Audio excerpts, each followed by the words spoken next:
Hello po sa inyo mga ka-Jansky, kumusta po kayo? At ngayong araw na ito ay meron na naman po tayong bagong ibabahagi sa inyo na kung saan ito po ay mga simpleng paraan para mas pa maka-attract ng good luck na yan sa sabay yaman man o pananalapi. So bago po natin simula ng anumang ritual, ay nais ko lamang pong ipromote sa inyo mga ka-Jansky para po sa mga gustong umorder sa atin ng mga pampaswerte.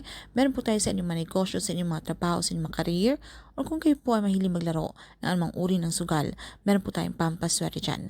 Para po sa mga interesado, ay mag-PM lamang po kayo sa akin. Anyway nga pala mga ka-Jansky, mag-ingat po kayo, okay, sa mga scammer o sa mga hacker na kung saan pag tayo po ay napopost ng video, meron pong mga comment section sa ibaba na kung saan sila po ay nagme-message, okay, hindi po ako yon, hindi po yung admin natin yan.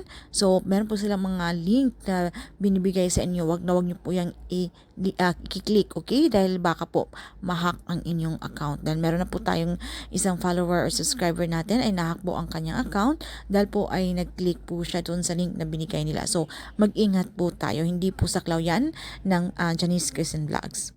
Alam niyo ba mga ka-Jansky na meron po tayong mga sign o mga senyales na kapag nakita po natin ito sa ating mga panaginip, ito po ay mga sign na hindi po natin alam, nalingid po sa ating kaalaman, na ito po ay pinapahatid pala sa atin ng universe o sa atin na tayo po ay magkakaroon ng magandang balita or tayo po ay kakantimpalaan sa susunod na mga araw. Ito po ay dahil po sa ating mga pagsusumikap o sa mga pagsasakripisyong ating ginawa, okay, na lingid po sa ating kalaman ay ito pala ay malapit ng okay mangyayari kung ano man po yung ating mga inaasam o yung meron po tayong mga kahilingan or kung yaman, okay, na yaman na gusto nating makamit sa ating buhay. So isa po rito na kapag nakita po natin sa panaginip ay kapag nakita po natin ang dragon. So ito pala mga dragon mga ka-Jansky ay akala natin na especially kapag napanaginipan natin sa ating panaginip or akala natin ito po ay talagang nakakatakot, pero ito pala ay lingid sa atin na meron po palang magandang mensahe, okay? So bukod riyan ay sa taong 2024 ito rin ay Year of the Wooden Dragon. So ito po ay isang magandang senyales na po ay pagpapalapit na po ang taong ito at kayo po ay nakapanaginip na nakakita po kayo ng dragon. Ito po ay isang senyales na malapit na po kayong yayaman or aasenso. So malapit na po masuklian, okay, yung mga bagay na ating pinagsisikapan na gusto nating marating sa ating buhay. Dahil lingid po sa ating mga ka-Jansky na ang dragon po noong sa sinaunang panahon, ito po ay tagabantay, okay, ng yaman o kanang kayamanan. So ito po ay tinuturing na sagrado. So ito po ay nagsasaad sa atin na pinaparating po ng universe na tayo po ay magkakaroon ng magandang balita sa usaping pang-pinansyal, okay? Kung tayo po ay namumblema o laging kapos o gipit sa pera, ay asahan po natin, okay, na malapit na po natin itong masusolusyonan. Magkakaroon po tayo ng mga windfall o mga swerteng hindi inaasahan. Gaya na lamang po mga ka-Jans, halimbawa tayo po ay namumblema sa usaping pananalapi o meron po kayong mga pagkakautang o meron po kayong mga pangangailangan na talagang need na need nyo na talaga at sa hindi nyo po akalain na sa isang araw po o sa susunod na mga araw ay meron pong halimbawa may taong pong magpapautang sa inyo, okay? Or meron pong taong matagal na rin nagkautang sa inyo na biglang nagbayad, di ba? So ito po ay mga swerteng hindi po natin inaasahan na akala natin ay itong ating mga problema ay wala nang katapusan at hindi na po masusolusyonan. So hindi po natin akalain na sa pamamagitan ng panaginip na ito ay bigla na lang pong darating sa atin, okay? Na ito po ay ating ikakagalak, tayo po ay matutuwa. At kung sa inyong mga trabaho naman mga ka-Jansky, hindi po natin alam na kayo po ay biglang tataasan po ang inyong mga sahod, di ba? Or kayo po ay magkakaroon ng promosyon, okay? So, ito po mga bagay na ito ay kapag nakita natin ay ganyan na pong i-claim. I-affirm nyo po sa inyong mga sarili ang swerteng darating sa inyo. Dahil ito pong ating mga panaginip ay hindi lamang po natin ito basta-basta lamang nakikita, okay? Na bigla na lang lumitaw sa inyong panaginip. Ito rin po ay sinasabi ng ating universe na sa susunod na mga araw, okay, tayo po ay magsaya na at ito pong ating kalungkutan na ating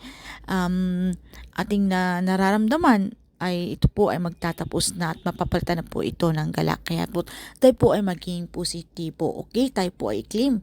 I-affirm nyo na agad sa inyong mga sarili. At sumunod naman mga Kachansky na isa rin masasabing ito rin po ay pinakamaswerteng panaginip na kapag nakita rin natin ito ay kapag nakita nyo ang elepante sa inyong panaginip. Alam nyo ba na ang elepanteng ito, ang hayop na ito, ay isa rin na sagradong hayop na kung saan ito rin po ay nagsasaad ng malaking swerte, lalo na po sa usaping pang-pinansyal, na kung saan hindi po natin aakalain na susunod na mga araw ay magkakaroon po kayo ng perang darating na hindi nyo po ine-expect. Okay, malay nyo po na bigla po kayo pamamanahan, okay, ng perang galing sa inyong mga kalapit na kamag-anak, di ba? Hindi nyo po yan ine-expect, or malay nyo kayo po ay manalo, okay, sa isang parapol, or di naman po kayo kung kayo po ay sinuwerte, okay, sa loto, okay. So yun, may mga biglaan kayong mga swerteng darating po sa usaping pananalapi. At hindi lang yan mga Kachansky, ito rin ay nagsasaad na halimbawa po sa inyong mga negosyo na ito po ay nagsasabing malapit na po kayong maging successful, kayo po ay magtatagumpay, okay, ng todo-todo sa inyong mga ginagawa. So ito po ay nagsasaad na ipagpatuloy nyo lamang po at mas lalo nyo pong pagsikapan kung ano man po ang ginagawa nyo sa ngayon, dahil ito po ay magkakaroon, okay, ng magandang resulta at kayo po ay malapit ng gagantimpalaan.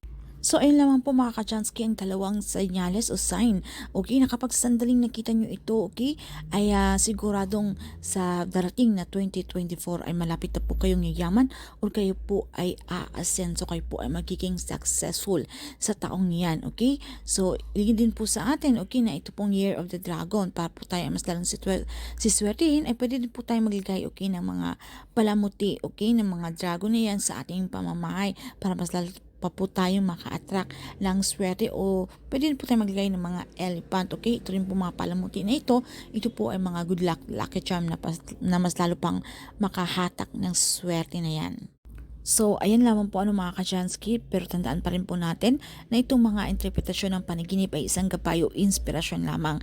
Siyempre, kapag napanaginipan po natin ito, ay kailangan pa po tayong mas lalo pang magsumikap, or tayo pa po ay gumawa ng aksyon o pagpaplanong gagawin kung paano pa po tayo mas lalong umangat. So, hindi po ito na kapag tayo po ay nakapanaginip ay tayo po ay maging tamad at wala na po tayong gagawin, okay? So, mas lalo pa po tayong magsumikap para maabot po natin yung ating pangarap. Dahil ika nga nila, nasa atin pa rin po ang may control, at tayo pa rin po ang gumagawa ng ating kapalaran.